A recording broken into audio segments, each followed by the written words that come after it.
Arizona beige. Oh, Arizona beige.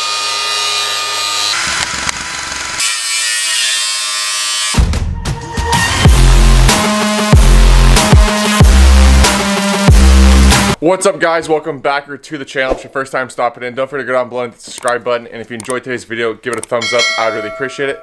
As you can see, Jake's here again, as well as Carson's here, which you guys haven't met him yet.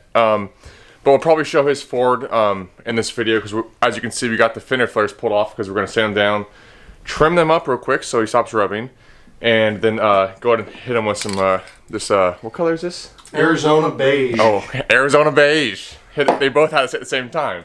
But anyway, so we'll sand those down. Then we're going to wash them real quick, spray them, and then we're also going to get started on framing up the powder coat oven after that. But I might move the second gen so that we can pull the truck back here so we can wash off where the fender flares were, take a eraser wheel, take off all the old tape, and then wash these suckers up too. But anyways, we're going to get started on that. Just want to let you guys know what's going on before it happens because it's happening quick. We got to go and turn off the truck really fast, and he's marking up now so we can trim it. Then like I said, we're going to sand it, wash it, and then we'll get him thrown back on the truck.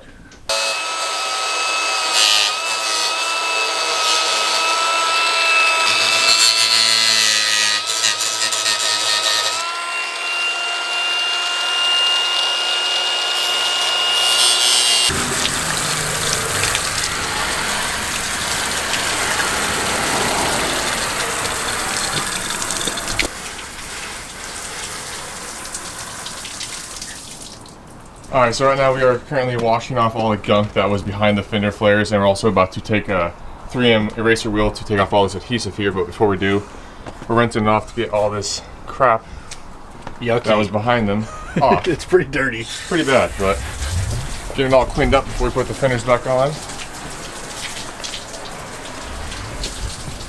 You can see this front one here is probably the worst. Rowdy. Yeah, pretty thick too. Truck came out of Texas though, so, and you said it was an oil truck, didn't you?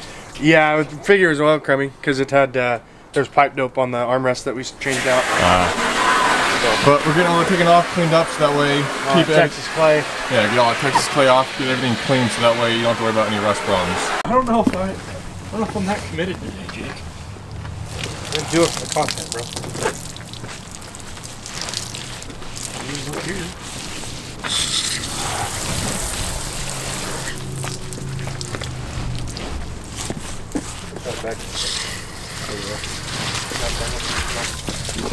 Is that what the white paint's supposed to look like? What you mean to tell me? So we were naturally just washing the area where the fender flares off, and I don't know how it happened, but somehow we just ended up washing the whole entire truck. You're welcome. That's what happened. That's how it goes, man. Yeah, so looks a lot better. It was dirty. I washed it. Good enough. Good enough.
So like you guys just saw, I got an oven installed in the garage now and all wired up, which I'll explain here in a second. But before, I'm gonna go ahead and turn it on just to show you that it works. 350, hit start. Now while that warms up, I picked this oven off the marketplace for free. The guy just wanted to get rid of it, so I took off all the top burners because I'm not gonna use them. It's not like I'm gonna sit out here and cook ramen noodles while I'm freaking cooking in the oven. But it was free off the marketplace, so I went and picked it up. Everything works like it should, which I'll show you here in a second.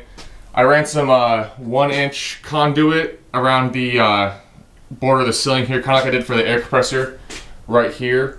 Because like I said before, this is a rental, so that way I can take it down really easy. You don't have to go into the wall or anything. So it works fine, it's safe.